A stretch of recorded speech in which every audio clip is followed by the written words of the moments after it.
Hi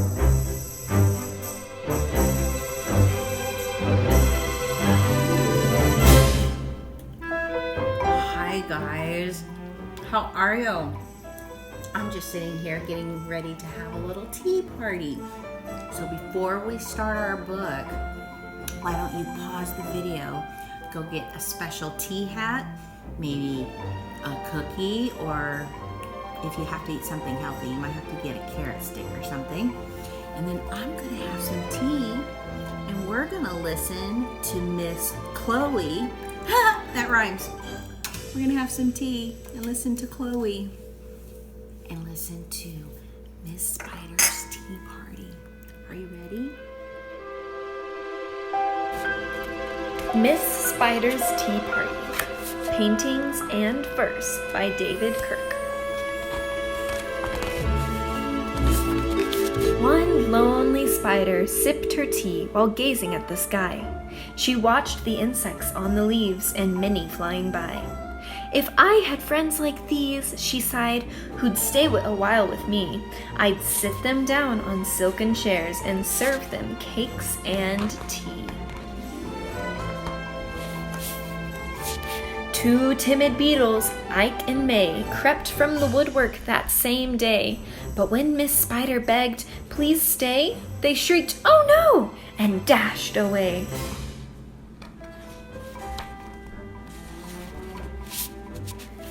Three fireflies flew inside that night, their spirits high, their tails alight.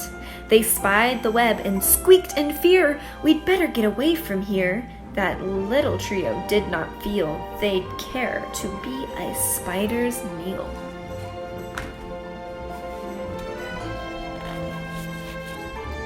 Four bumblebees buzzed by outside. "Please come to tea," Miss Spider cried. The four ignored her swaying there. She waved a tea towel in the air. She took a cup and tapped the glass. Then one bee spoke to her at last. "We would be fools to take our tea with anyone so spidery." Within the shadows of the room, just peeking from behind a broom, 5 grinning faces bobbed and peered. Miss Spider smiled, her heart was cheered. Descending for a closer look, she danced into the gloomy nook, but sadly found those jolly mugs belonged, alas, to rubber bugs.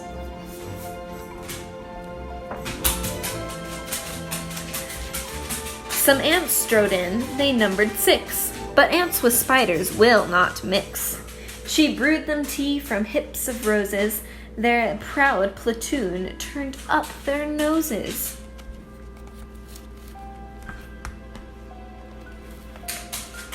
A fine bouquet concealed its prize of 7 dainty butterflies. Miss Spider, watching from the wall, was not aware of them at all. The tea table was set for 8, with saucers, cups, and a silver plate. The cakes were fresh, the service gleamed, yet no one would arrive, it seemed. Her company, in no demand, left her a cup for every hand. 9 spotted moths kept safe and warm in shelter from a thunderstorm. They stood beneath an open sash and watched the jagged lightning flash. Miss Spider dropped down on a thread, a silver tray above her head. She hoped to please them, but instead they flew away in mortal dread.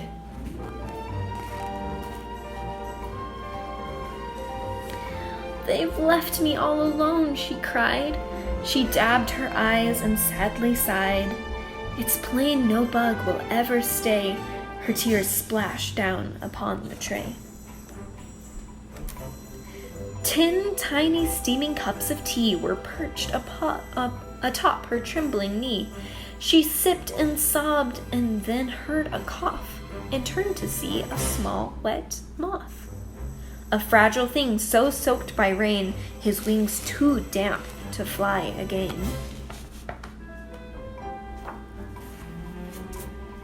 She smiled and took a checkered cloth to cloak the frail and thankful moth.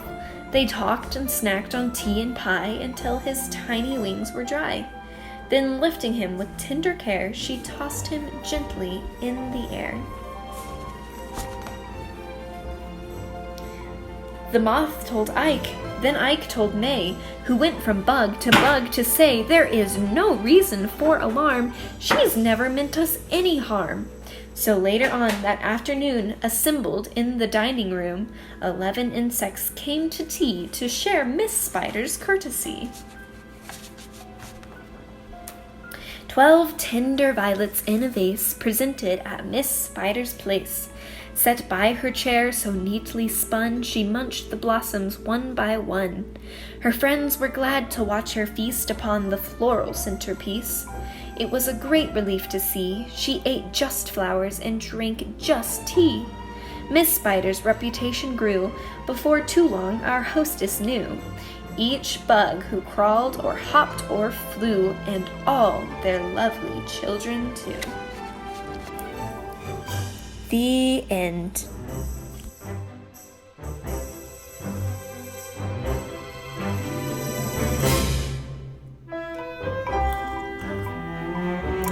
That was awesome! Such a cute little book.